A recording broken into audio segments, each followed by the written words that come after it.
ኣብ ትግራይ መምህርነትን ሞያ መምህርን ሞያ መምህርነትን ክብሪ ንኽረክብ ዝግበኦ ክብሪ ንኽረክብ ናይ ባዕሎም ናይ ግሎም ህይወት እንተይቀደሙ ልእውቀትን ልህዝብን ኣብ ዓድን ልምልዋጥ ላዕሊ ታሕቲ ዝብሉ ዘለው መምህራን እውን መበል ካልኣይ ዓመት ናይ 2018 ናይ ዘመነ ሽልማት ትግራይ ዓይኒ ዝግበር ኢንቨስትመንት ምዃኑ ኣብ ግምት ኣትዩ ዝኸም ዝበለ ዓብይ ግደ ኩሉ ግዜ እውን ክበራታዕ ናይ ትምህርቲ ማሕበረሰብ ህዝቢ ትግራይ ባዕላው ተመስግኖ ዝግባእ ብናይ ሎሚ ዓመት ድማ ሓደ መምህር ከመስግን መምህር ቴድሮስ ይበሃል ዕዘብ ካናዳ እዩ ዘሎ ኣነ እኳ ሓደ ካብ ዝቆጨኒ ለዝጅምሮ ያው ከባቢና ትምህርቲ ዕድል ዘይምንዋሩ እዩ ናቱ እውን ዝሕመኒ ስለዚ ኣጋጣሚ ፊደል ቆፂረ እየ ግን ኣይተማሃርኩ ብዘይ መምህር ኣነ ምንም ክኸውን ይንኽኣልኩን ስለዚ በዚ ደረጃ እዚ መምህር ሓድሽ ከመስግኖም እደሊ ብኻልኣይ ብጣዕሚ ዘመስግነና ሒሳብ መምህር ዝነበራ መምህር ለታይ ዝበሃላ ኣብ እንትጨኻዊ ከም ዘለዋ ሰሚዒ ሕዚ ሓትት ኩሉ ሰብ ሮል ሞዴል ዝገብሮ መምህር ስለ ዘለዎ ኩሉ ሰብ ዝሓገዘ መምህር ኣብ ዝበፅሖ ደረጃ ንክበፅሕ ዝሓገዘ መምህር ስለዘላ ስለዚ ኩሉ ሰብ ንመምህራኑ እንዳደወለ ከመስግን ሽልማት እውን ከበርክት ኢና በዚ ኣጋጣሚ ፃውዒት ነቕርብ ከማይ ትምህርቲ ናደለየ ትምህርቲ ዘይረኸበ ወለዶ እንተልዩ ከይቐሪ ጥራሕ እያ ተናት ኣብኡ ዝሰርሕ ዘለኹሞ ተለይ ግን ኩሉ መምህር ትግራይ እውቀት ስለ ዝሃብካና ኩሉ መምህር ትግራይ ከመስግን ይፈቱ ኩሎም መምህራንና ብሄራዊ ጀጋኑና እዮም ካብዞም መምህራን እዚኦም ኢና እንደገና ድማ ዕርዮም ዝበለፁ ንምልምል ዘለና ንኩሉ ተረክብ ስለ ዘይትኽእል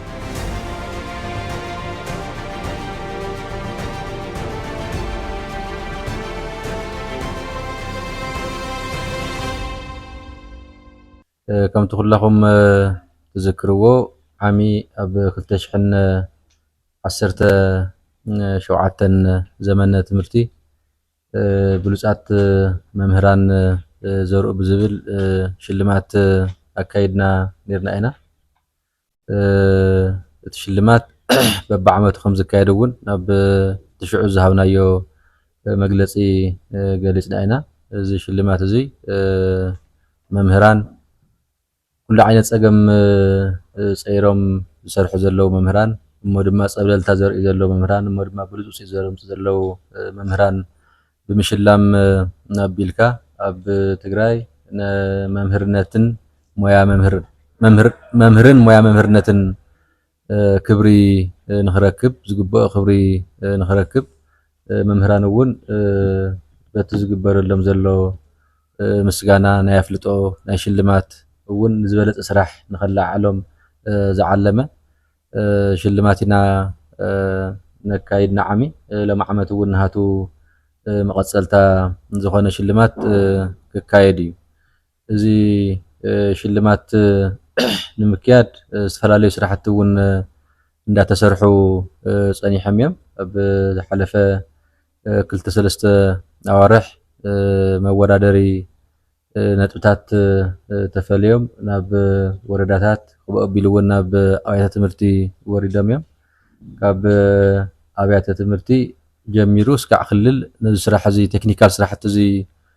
ዝሰርሑ ብቢሮ ትምህርቲ ተጣየሸ ኮሚቴ ኣሎ ኣብ ክልል ሓደ ዓብይ ኮሚቴ ኣሎ ኣብ ክልል ቅሬታ ሰማዒ ኮሚቴ ኣሎ ከምኡ እውን ኣብ ዞባ ኮሚቴ ኣሎ ኣብ ዞባ እውን ቅሬታ ሰማዒ ኮሚቴ ኣሎ ኣብ ወረዳ እውን ብተመሳሳሊ ቤት ትምህርቲ እውን ብተመሳሳሊ መልማልን ከምኡ እውን ኣብቲ ከይዲ ምልመላ ቅሬታ ንዘለዎ መምህራን መልሲ መፍትሒ ንምሃብ ተባሂሉ ተዳለው ኮሚቴታት ኣለው ናይዚኣቶም ኣብ ቤት ትምህርቲ ዝስራሕ ስራሕ ኣብ ወረዳ ዝስራሕ ስራሕ ኣብ ዞባ ዝስራሕ ስራሕ ዳርጋ ተቐሊሉ ኣብዚ 2018 ዘመነ ትምህርቲ በብወረድኡ ንዝሽለሙ ኣመራርሓ ኣብያተ ትምህርትን መምህራንን ተፈልዮም ናብ ክልል በፂሖም እዮም ኣብዚ ኣብ ክልል ካብዞም ተሓርዮም ከካብ ወረዳ መፅኦም ዘለው መምህራን ኣብ ክልል ከዓ ሓደ ዓብይ ኮሚቴ ኣሎ ካብኣቶም 10 ክመርጽ እዩ እዞም 10 ዝተመረጹ ከዓ ነንባዕሎም ተወዳዲሮም ካብ ቀዳማይ እስካዕ ሻውዓይ ሓደ ደረጃ ክምረጹ እዮም እዚ ስራሕቲ እዚ ዝተርፍ ዘሎ ሕዚ ኣብ ክልል ዘሎ ስራሕቲ እዮም ዝተርፉ ዝተረፈ ግን ከካብ ቤት ትምህርቲ ከካብ ወረድኡ መጽ እዩ ናይ ሎማ ዓመት ሽልማት ካፍቲ ናይ ዝሓለፈውን ንእሽተለይ ምስፋሕ ፈቲና ኣለና ኣብ ናይ ዝሓለፈ ዓመት ኣብ ናይ መንግስታዊ ትካላት ትምህርቲ ኣብ ሓፈሻዊ ትምህርቲ ኮይኑ ኣብ መንግስታዊ ትካላት ትምህርቲ ዘምህሩ መምህራንን ኣመራርሓ ኣብያተ ትምህርትን ጥራሕ ነይሩ ሎማ ዓመት ክቡር ኣምባሳደር ትምህርቲ ትግራይ እውን ድጋፍ ገይረምሉ ስለዚ ናይ ግሊ ኣብያተ ትምህርቲ እውን ናይ ብሉጻት መምህራን ካብ መንግስታውን ዘይመንግስታውን ትካላት ሓፈሻዊ ትምህርቲ ንዝመጹ መምህራንን ኣመራርሓ ትምህርትን ዝወሃብ እዩ ዝኸውን ዘሎ ማለት እዩ እቲ ትካል እውን ከምኡ ዘላቂ ትካል ንኽኸውን ናይ ፋውንዴሽን ክዓቢ ይስራሕ ኣሎ ነዚ ሎም ዓመት እዚ ሽልማት ዘካይድ እዚ ቦርድ ተጣይሽሉ ኣሎ እዚ ቦርድ እዚ እውን ካብ ዘርኡ ቢዝነስ ግሩፕ ካብ ቢሮ ትምህርቲ ካብ መምህራን ማሕበር እውን ኣባላት ቦርድ ኮይኖም ዝንቀሳቀስሉ ናይ ባዕሉ መካየዲ ስራሕ እውን ናይ ባዕሉ ሒሳብ ሽሙ እውን ተሰይምሉ ከም ትካል ካብ ፍትሒ ቢሮ እውን ሕጋዊ ኣፍልጦ ረኺቡ ዝንቀሳቀስ ናይ ሽልማት ትካል ዝኸውን ዘሎ ከም ተፍቲ ናይ ዓሚ ዝተፈራረምናዮ መራዳድኢ ሰነድ ሰለስቲኦም ትካላት እዮም እዚ ሽልማት ነናይ ባዕሎም ስራሕ ሒዞም ዝሳተፍሉ ቢሮ ትምህርቲ ነዞም ብሉጻት መምህራን ኣብ ናይ መንግስቲ ይኹኑ ኣብ ዘይመንግስታዊ ትካላት ትምህርቲ ስለዚ ብሉጻት መምህራን መመልመሊ ዝኸውን መሕረይ ዝኸውን ሰነድ ምድላዊ ረቋሕ ምድላዊ በቲ ረቋሕ ንሱ ተጠቂሙ እውን በብብርኮ ወራድባ ፈጢሩ ብሉጻት መምህራን ምምልማል ምሕራይ ከምኡ እውን በብብርኩ ናይ ብሉጻት እውን እንደሓረየ ኣብ መወዳእታ እውን ደያኑ ካብ ኩሉ ዝሳተፈ ደያኑ መሪጹ እቶም ናይ መወዳእታ ሽልማት ዝወስዱ ሰባት ናይ ምምራጽ ሓላፍነት ሒዙ እዩ ዝንቀሳቀስ ዘሎ ንሱ እውን እዩ ዝሰርሕ ዘሎ ዓመ እውን ተመሳሳሊ ስራሕ እዩ ሎም ዓመት እውን ንሱ እዩ ትግራይ ቴሌቪዥን እውን ከም ሓደ ትካል እዚ ነካይዶ ዘለና ናይ ሽልማት ስነ ስርዓት ክልተ ተኣሽሙ ዘለዎ እዩ በቲ ዝተቐመጠ ረቋሕ ዝምረጽን ከምኡ እውን ናይ ህዝቢ ድምፂ እውን ዘለዎ ብተማሃሩኡ በምህራኑ ብመሳርሕቱ በመራርሕኡ ካልኦት ማሕበረሰብ እውን ነቲ ብሉጽ ዝበሃል መምህር ነታ ብልጽቲ ትበሃል መምህር ድምፂ ዝህበሉ ብዝተፈላለየ ናይ ቴክኖሎጂ መማረፅታት ተጠቂሙ ብዓሚ ኤስኤምኤስ ነይሩ እዚ ካልኦት እውን ክውስኽ ይኽእል ወሲኹ ነዞም ዝተሓረዩ ብቢሮ ትምህርቲ ዝተሓረዩ ናይ መወዳእታ ድማ ናይ ባዕሉ ዋጋ ዘለዎ ነጥቢ ዘለዎ ሒዙ ድምፂ ንክህብ ናይ ምግባር ስራሕቲ ስለዚ ኣጠቃላልቲ ናይ ሚድያ ዝምልከት ስራሕቲ እዚ ናይ ሶሻል ሚድያ ናይ ምንቅስቃስ ጀሚሩ ናይ ህዝቢ ዝሳተፈሉ ስርዓት ብሚድያ ተጠቂሙ ከምኡ እውን ናይ መወዳእታ ናይ ሽልማት ስነ ስርዓት ንህዝቢ ናይ ምብፃሕ ናይ ኩሉ ሚድያ ሓላፍነት ይዊነው ከም ትካል ድማ ትግራይ ቴሌቪዥን ሓደ ናይ ኮርፖሬት ሪስፖንሲቢሊቲ ስራሕ ኢሉ ሒዝዎ ዝሰርሖ ዘሎ ስራሕ እዩ ቢዝነስ ዘርኡ ቢዝነስ ግሩፕ ክቡር ኣምባሳደር ትምህርቲ ትግራይ ዶክተር ዘርኡ ድማ ነቲ ንሰርሖ ዘለና ስራሕቲ ነቲ ሽልማት ብሪሶርስ ናይ ምሕጋዝ ስራሕ ብቐንዱ ሪሶርስ ፈንድ ናይ ምግባር ስራሕ ሒዞም እዮም ዝሰርሑ ዘለው እቲ ማኔጅመንት ቢሮ ትምህርቲ ኣብ ዝሓለፈ ዓመት 2017 እውን ብዝወሰኖ ከም ትርእይዎ ዘለኹም እዚ ዝወሃብ ሽልማት ብሉጻት መምህራን ዘርኡ ብዝብል እዩ ተሰይሙ እሞ ስለዚ ናይ ሎማዓንቲ ንህበሉ ዘለና መግለጺ እዚ ሽልማት ናይዚ ዓመት እዚ እውን ዝቕጽል ሽልማት ምዃኑ ከምኡ እውን ኣብ ዝሓለፈ ኣብ ሚያዝያ ውሽጢ ኢና እቲ ሽልማት ኣካይድናዮ ኣብ ሎሚ ዓመት ኣብ ሚያዝያ የርክበልና ነዚ ሰዓት የርክበልናን መወዳእታ ኣሽሙ ኢና ዘለና ሚያዝያ ሓደ ኢና ዘለና ሎሚ ዓንቲ ንሚያዝያ እዩ ትልሚ ተታሒዙሉ ነይሩ ነገር ግን ሕዚ እቲ ሽልማት ኣብ ጉንበት ሳልሳይ ሰሙን ኣብ ዘሎ መዓልቲ ወሲድና ንማሕበረሰብና ነትምህርቲ ማሕበረሰብ ነቶም ተሸለምቲ እውን ኣብ ዝሓፀረ ግዜ ክነፍልጥ ኢና ኣብ ዝቕፅሉ 2 ወርሒ ግን ወይ ሓደ ወርሕን ገለን ዝኸውን ኣብ 2 ወርሒ ዝፅጋዕ ኣብ ዘሎ ግዜ ሰፊሕ ናይ ሚድያ ነቶም ከካብ ወረድኡ ተመሪፆም ዝመፁ ሓደ መምህርን ኣመራርሓ ትምህርትን ናብ 10 ምምራፅ ከምኡ እውን ናብ 7 ናይ ምምራፅ ናይ ሚድያ ስራሕቲ ኣብዚ እውን ኣብ ቢሮ መፅኦም እውን ስራሕቶም ዘቕርብሉ ብሚድያ እውን ዝሰርሕዎ ስራሕ ንህዝቢ ዘቕርብሉ ናይ ምስራሕ ስራሕቲ እንዳሰርሕና ክንፀንሕ ኢና ዝብል ሓበሬታ ንምሃቢና ተራኺብና ዘለና ብወገን ቢሮ ትምህርቲ ዝይኣኽለና ብወገን ክቡር ኣምባሳደር ትምህርቲ ትግራይ ዶክተር ዘርኡ ገብረ ሊባኖስ ሓሳቦም ክሆነ ይዕድም ይቀኒየለ ሽሙ ይቀኒየለይ መጀመርያ ያው ንበዓለ ሕማማት ካብ ዓብይ ጾም ናብ በዓለ ሕማማት ድሮ እንኳዕ ኣብፅሕና ክብል ይፈቱ ብምቕፃል ያው ኣብ ክሊ ሽግር ኮይኖም ብዝተኸኣሎም መንገዲ እውቀት ንምሃብ ለይትን ቀትርን ናይ ባዕሎም ናይ ግሎም ህይወት እንተይቀደሙ ለእውቀትን ለህዝብን ኣብ ዓድን ንምልዋጥ ላዕሊ ታሕቲ ዝብሉ ዘለው መምህራን እውን መበል ካልኣይ ዓመት ናይ 2018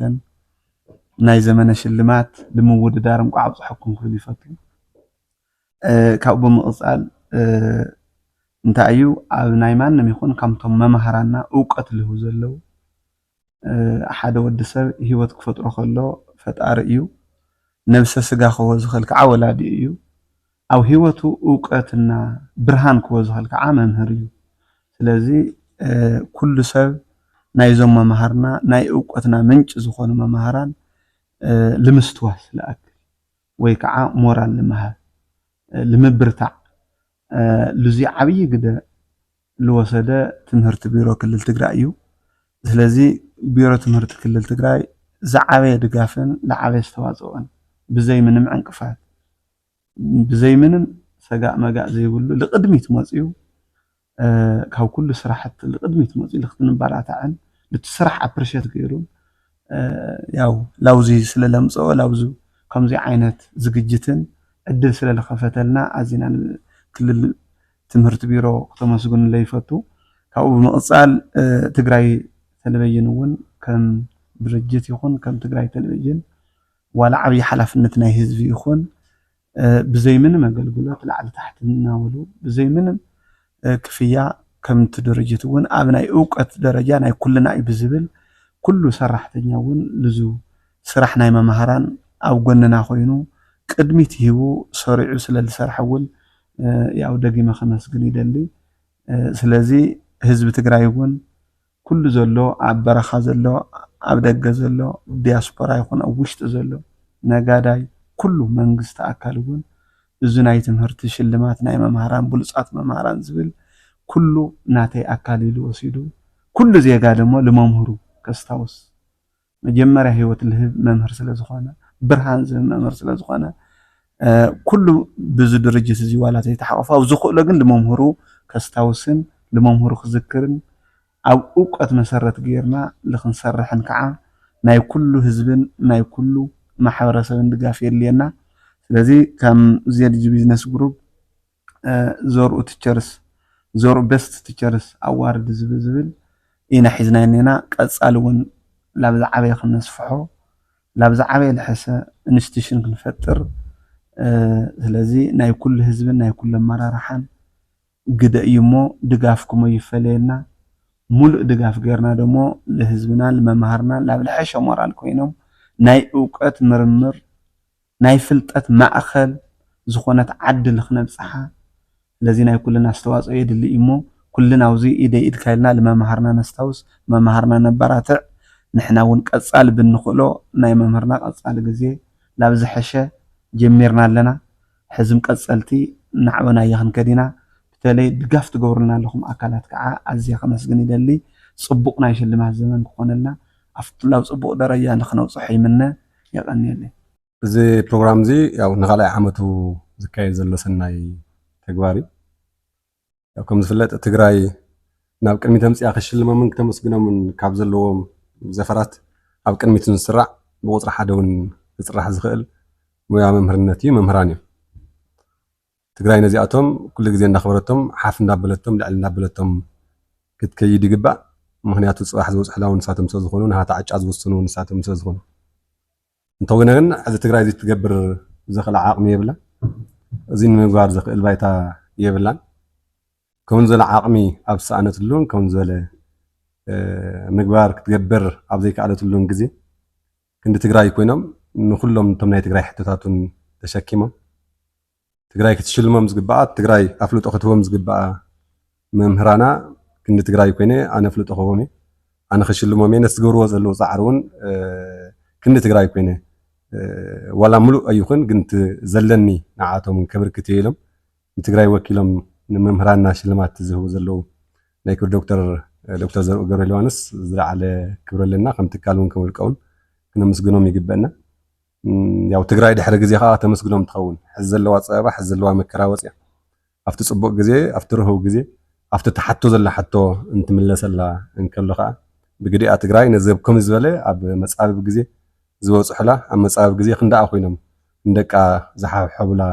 ደቃ ተመስግነሉ ግዜ ከዓ ክመፅእ ትስፎ እሱ ዝኸውን ግን ብመምህራን እዩ ትግራይ ሕዚ ዘለቶ ፀገም ወፅያ ኣብ ዝሓሸ መደላደል ኮይና ርህውቲ ትግራይ ኮይና ክትከይድ ዝገብሩውን መምህራን እዩ ስለዚ ኣብቲ መከራ እዋን ኣብቲ ፀቢብ ግዜ ኣብቲ ሕማቅ ግዜ ኣብ ከም ህዝቦም ተሸጊሮም ዘለዉ መምህራን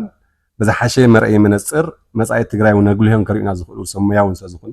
ኣብቲ ፅቡቅ እዋን ከዓ እንደገና ብተመሳሳሊ በዚ መገዲ እዚ ንከምዚ ዝበሉ ሰባት ዝፈጥሩ ምሁራት ተምሃሮን ዘፍርዩ ስለ ዝኾኑ ብቐፃሊ ዘሎ ናይ ትግራይ ዕፃ ዝውስኑ ንሳቶም ስለ ዝኾኑ ሰው ኣብዚ ከምዚ ዘለ ኩነታት ንመምህራን ኣፍልጦ ምሃብ ማለት ተቐፂልና ንሪኣ ንብህጋን ትግራይ ክትገሃድ እውን ናይ ባዕሎም ዝኾነ ግደ ስለ ዘለዎም እዩ ኢለ እየ ዝሓስብ ስለዚ መምህር ክኽበር ኣለዎ መምህር ዝኽበረት ዓዲ እያ እትኽበር መምህር ዘይኽበረት ዓዲ ክተኽበር ኣይትኽእልን ብተመክሮ ብዝኾነ ዓለም እውን ንመምህር እንድሕር ዝገደፈት ንመምህር ዘይኽበረት ዓዲ ክትግበር ተራእዩን ተሰሚዕኒ ይፍለጥን ስለዚ መምህር ክኽበር ግድን እዩ ሕዚ ዘለዉ ናይ ትግራይ ሕቶታት ያው ንፈልጦም ኢና ብምሎም ተመሰረታዊ ዝበሃሉ ናይ ትግራይ ሕቶታት ናይ መወዳእታ ናይ ትግራይ ሽቶታት ኣይኮኑን እቶም ዝግብኣ እያ ተሓትት ዘላ እቲ መወዳእታ ናይ ትግራይ ሽቶ ኩሉ ግዜ ንብህጋ ዳዕመ ልምዕቲ ብልፅግቲ ዝኾነ ትግራይ ምህናፅ እዩ ነቶም ሕዚ ዘለዉ ናይ ትግራይ ሕቶታት ዘሊሉ ዝመፅእ ናይ ትግራይ ሕቶ ትግራይ ናይ ምዃን ምልእቲ ትግራይ ናይ ምዃን ሕቶ ግሁድ ዝገብሩ ብልፅግቲ ምዕርግቲ ትግራይ ዝፈጥሩ እውን መምህራን እዮም ንሳቶም ዘፍርይዎም ተምሃሮ ማለት ስለዚ ኣብ መምህራን ዝግበሩ ኩሉ ዓይነት ኢንቨስትመንት ብመንፅር ትግራይ ክረአ ከሎ ብትግራይ ዓይኒ ዝግበር ኢንቨስትመንት ምዃኑ ኣብ ግምት ኣትዩ ዝኸም ዝበለ ዓብዪ ግደ ኩሉ ግዜ እውን ክበራታዕ ናይ ትምህርቲ ማሕበረሰብ ህዝቢ ትግራይ ባዕላ እውን ክተመስግኖ ዝግባእ ዓብዪ ሰናይ ተግባር እዩ እሞ በዚ ኣጋጣሚ እዚ ደጊመ ምስጋናይ ክገልፅ ይደሊ ካብኡ ብዝዘለለ ከም ትካል ነዚ ከምዚ ዝበለ ቅዱስ ዕላማ ተሓሪና ኣጋርናይ ዝኸም ዝበለ ዕላማ እውን ኮይና ክንሰርሕ እንትንምረፅ በቲ ሓደ ገፅ በቲ ዝተዋሃበና ልኡኽ እዩ በቲ ካልኣይ ገፅ ከዓ ኣብቲ ስራሕ ንሱ ኣብቲ ዓውዲ ንሱ እንዳነጠፍናየን እንዳስራሕናየን ብዝመፃና ስራሕ እውን ዝብገስ እዩ ካብ ክልቲኦም ዕላማታት ተበጊስና ንሕና እውን ብቐፃሊ ኣብ ዝሓለፈ ዓመት ከም ዝሰራሕናዮ ስራሕ ኣብዚ ዓመት እዚ እውን እቶም ብሉፃት ዝበሃሉ መምህራን ናብ ቅድሚት ክመፁ ብኩሎም ናይ ሚድያ ፕላትፎርምታት ናብ ማሕበራዊ ሚድያ ብሬድዮ ብቴሌቭዥን ብዕቱብ ክንሰርሐሉ ኢና እቲ ከይዲ መረፃ ናይ መምህራን ከይዲ ሽልማት ናይ መምህራን እውን ኣብቲ ማሕበረሰብ ተበፃሒ ክኸውን ግልፂ ክኸውን ኩሉ እቲ ማሕበረሰብ እውን በዚ ደረጃ እዚ ፍልጦ ክህልዎ ዝወሃበ ፍልጦ እውን ንመን ምዃኑ ብዘርኢ መገዲ መምህራን እውን ክበራትዑ ተሓሳቢ ዝገበረ ብኩሉ ሽፋን ንምሃብ እውን ያው ከም ኣካል ናይዚ በዚ ደረጃ እዚ ዝካየድ ዘሎ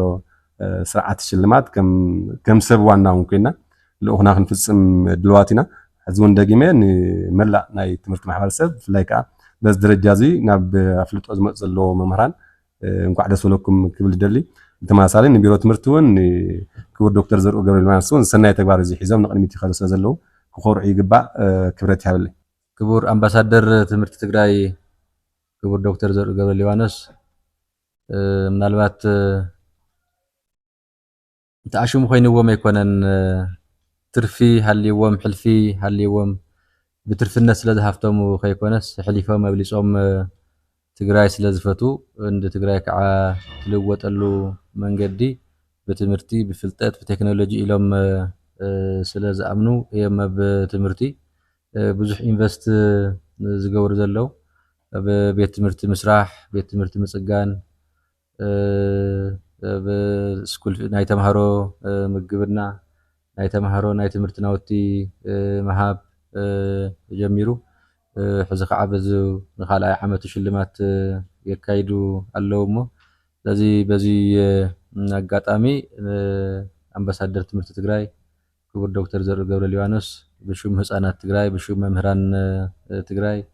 ብሹም ማሕበረሰብ ትምህርቲ ትግራይ ተስፋ ዝሰኣነሉ ኩነታት እውን ኮይኖም ተስፋ ክኾኑና ስለ ዝኽኣሉ ልዑል ምስጋና ከቕርብ ይፈቱ ይቐኒየለይ በዚ ኣጋጣሚ እውን ኩሉ ማሕበረሰብ ኣርኣያ ናይ ኣምባሳደር ትምህርቲ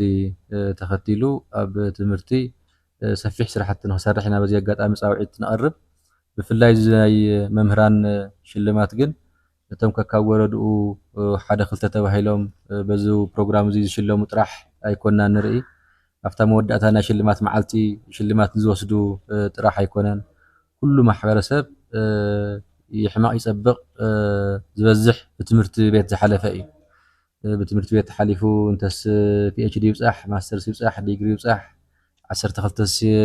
ይወድእ ሻምናይ ክፍልስ የቋርፅ 5ይ ክፍልስ የቋርፅ ብዝተፈላለየ መንገዲ ብቤት ትምህርቲ ዝሓለፈ እዩ ዝበዝሕ ማሕበረሰብና በቲ ናይ ትምህርቲ ንክሰፍሕ ብዝተሰርሐ ስራሕ እውን ኣብዚ ከይዱ እዚ ንሕድሕድና ብዙሓት መምህራን ኣወንታዊ ኣስተዋፅኦ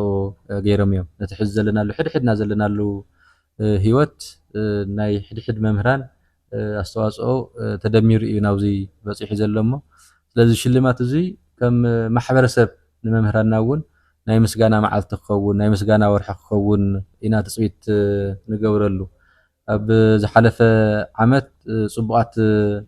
ተጀማሚሮም እዮም ምስቲ ስሩዕ ዝካየድ ነበረ ሽልማት ከም ዘለዎ ኮይኑ ናይ ተምሃሮ ናይ ቀደም መምህራኖም ኣብ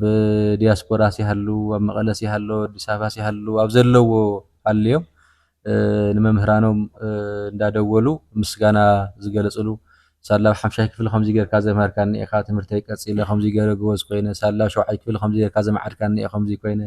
ሳላብ ዚ ክፍሊ እዚ ከምዚ ጌርካ ስለ ዘምሃርካኒ ኢኻ ከምዚ ኮይነ እንዳበሉ ብዙሓት ተምሃሮ ዝነበሩ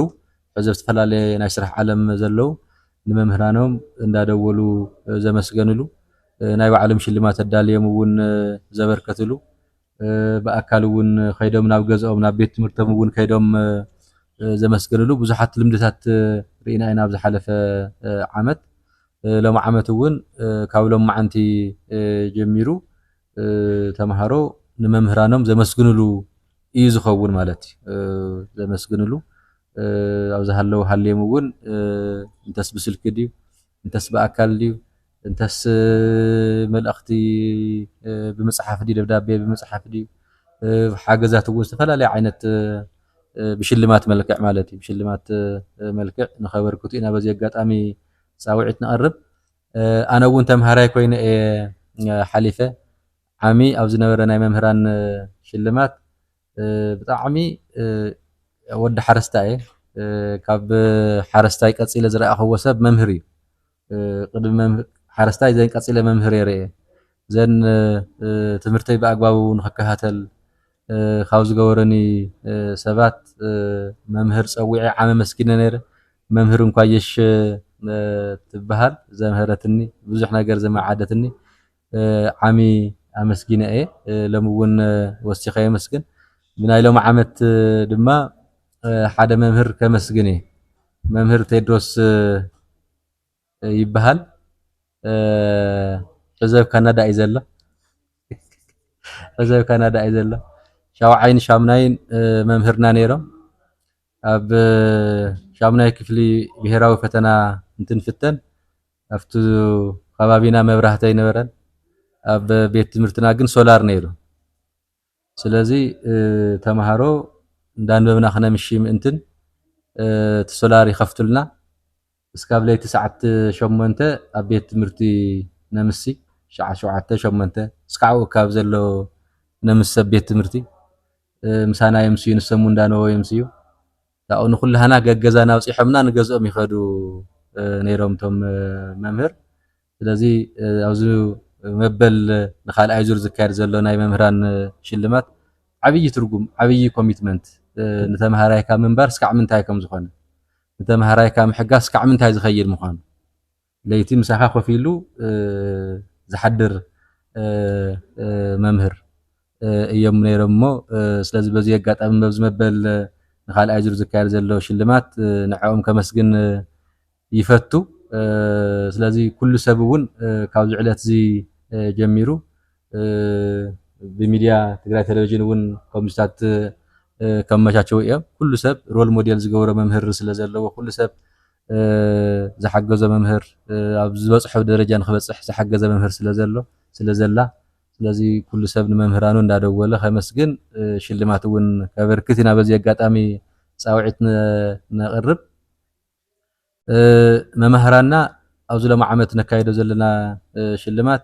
ናይ መጋቢት ወርሒ እውን ከይተኸፈሎም ዘምህሩ ዘለው መምህራን እዮም መንግስቲ ፌደራል ንትግራይ ክልእኾ ዝግብኦ በጀት ብዘይምልኣኹ ካብ ጥቅምቲ ጀሚሮ ከቢድ ፀገም እዮም ሓሊፎም ኣብቲ እዋን ኩናት ኣብቲ እዋን ዕፅዋን ክባን ከም ህዝቦም ብዙሕ መከራ ረኺቦም እዮም ከይሓወይ እንዳሃለው ግን ተማሃሮኦም ከሕዊ ናብ ቤት ትምህርቲ እዮም ተሚሞም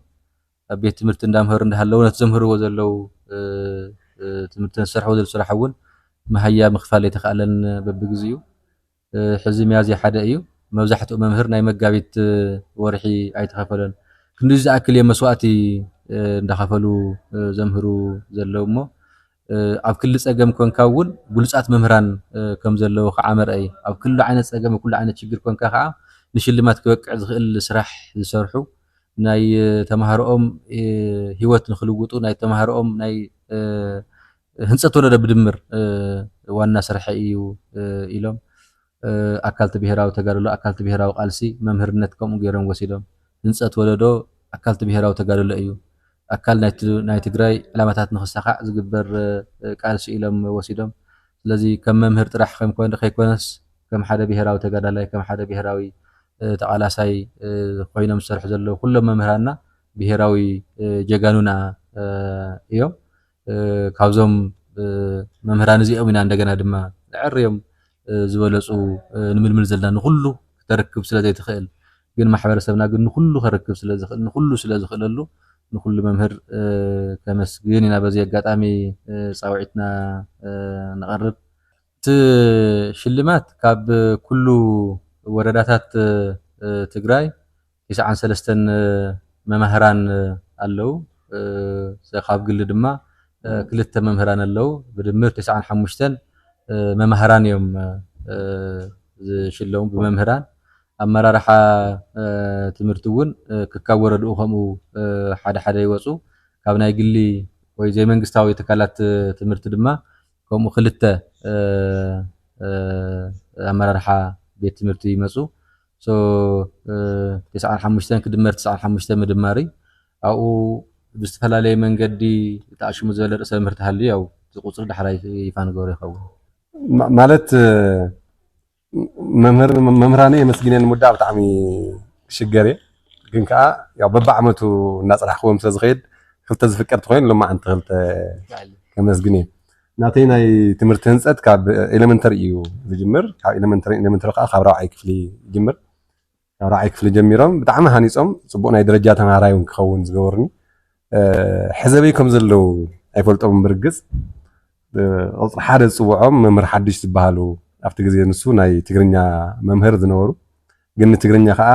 ናይ ትግርኛ ሳይንስ እውን ገይሮም ዘምህሩና ዝነበሩ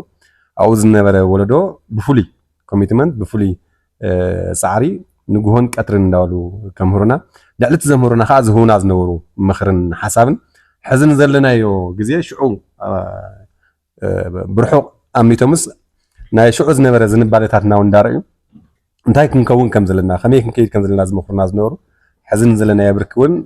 ዝለዓለ ግደ ዘለዎም ኢለ ዝፀርሖም መምህር ሓድሽ ዝበሃሉ ኣብ ዘለዎ ዝለዓለ ክብሪ ይብፅሕለይ ዝለዓለ ምስገና ይብፅሕለይ ናሃትኩም ኢድ ናሃትኩም ሓሳብ እዩ ንዓይ ኣብዚ ደረጃ እዚ ይብፅሕኒ ዘሎ ብዘይ መምህር ኣነ ምንም ክኸውን ይንኽኣልኩን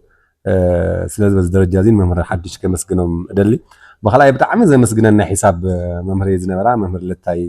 ዝበሃላ ኣብ እንትጨኻዊ ከም ዘለዋ ሰሚዒ ሕዚ ሓትት ንሰን እውን በቲ ደረጃ ንሱ ኣብቲ ግዜ ንሱ ዝነበረ ናይ ቁልዕነት ዕድመና ናብ ካሊእ ከይወስደና ማዕረ ማዕረ እቲ ዝህባና ትምህርቲ ኣብ ስነ ምግባርና እውን ብጣዕሚ ትኩረት ክንገብር ብስነ ምግባርና እውን ዝተሓለና ክንከውን ፅኑዕ ክትትል እንዳገበራ ክሳብ ገዛና እውን ብምትእሳር ብትምህርትና ንፉዓት ኮይና ክንወፅእ ኣብ ምግባር ዝነበረ እንግደ ዝለዓለ ስለ ዝኾነ መምህር ለታይ እውን ሽዑ ዘንበረኦ ወይ ሽዑ ዘቐመጠኦ ሰረት ይእምታውን ነይረ ብፍላይ ንዓይ ክልቲኦም እዞም ሕዚ ዝገልፆም ዘለኹም መምህራን ሽዑ ብዝነበረኒ ተውህቦ ኣነስ ጋዜጠኛ ክኸውን ብግልፂ ይነግሩኒ ነይሮም ሽዑት ሒዞምን ማለት እዩ ኣብ ኣርቲ እውን ኣብ ግዛዕ ነጥፍ ስለነበርኩ እንሆ ድማ እቲ ሽዑ ዝሃውኒ ምኽሪ ሽዑ ዝለገሱለይ ብጣዕሚ ልባዊ ዝኾነ ምኽርን ዝሃውኒ ትምህርትን በትሶም ዝኣመትዎ ከዓ ሕዚ ኣብ ደረጃ ጋዜጠኝነት በፂሐ ያው ህዝበይ የገልግል ኣለኹ በዚ ደረጃ እዚ እውን ንባዕለይ ብቑዕ ኮይነ ረኺበ ኣለኹ ማለት እዩ እሞ ንመምህር ለታይ እውን ከመስግን ይደሊ በብደረጅኡ ብጣዕሚ ብዙሓት መምህራን ኣለዎ ሃይስኩልም ተመሳሳሊ ቀዳማይ ዲግሪ እንትንመሃሩም ተመሳሳሊ ካልኣይ ዲግሪ እንትንመሃሩም ተመሳሳሊ ናይ መምህራን ውፅኢት ኢና ኣነ ናይ መምህራን ውፅኢት እየ ኣብዚ ክበቃዕ ዝገበርኩም ንኩልኩም መምህራን ከዓ ክብረት ይግበአኩም ክበርለይ እንኳዕ ኣብፅሐኩም ክብል ደሊ ይቐኒለይ ሽሙ የቐኒለይ ኣጋጣሚ ናይ ኣነ እኳ እቲ ሓደ ካብ ዝቆጨኒ ኢለ ዝጅምሮ ያው ኣብቲ ከባቢና ትምህርቲ ዕድል ዘይምንዋሩ እዩ ናቱ እዩ እውን ዘሕመኒ ስለዚ ኣጋጣሚ ፊደል ቆፂረ እየ ግን ኣይተምሃርኩን ስለዚ ከማይ ትምህርቲ ናደለየ ትምህርቲ ዘይረኸበ ወለዶ እንተልዩ ከይቐሪ ጥራሕ እያ ተናት ኣብኡ ዝሰርሕ ዘለኹሞ በተለይ ግን ኩሉ መምህር ትግራይ እውቀት ስለ ዝሃብካና ኩሉ መምህር ትግራይ ከመስግን ይፈቱ ክብል ይደለ ይቐኒለይ